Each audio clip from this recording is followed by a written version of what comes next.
বলছি দাদা, এখানে কি লক্ষ্মীর ভান্ডার হচ্ছে? হ্যাঁ হচ্ছে, ভেতরে আসুন।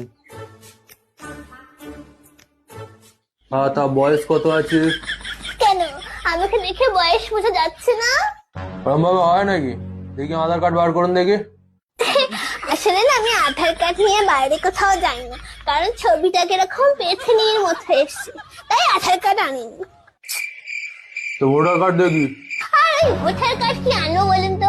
ভোটার কার্ডের নাম ভুল, আমার নাম মালতী কাওড়া, ওখানে নাম এসছে বালতি শেওড়া। আমি কি শেওড়া গাছ থেকে নেমে এসছি? ওই জন্যই আমি কিচ্ছু আনিনি, আমি একাই চলে এসছি। তো কিছু যেগুলো আনেননি, আপনি এসছেন কেন? আপনি বাড়ি যান। কিরকম মুখ করছো দেখো। আপনার তো লোকের দুয়ারে দুয়ারে গিয়ে বসা দরকার, এটা দুয়ারে সরকার। দুয়ারে না বসে স্কুলে বসছেন, তাহলে তো স্কুলের সরকার বলতে পারে। যত সব বেশি।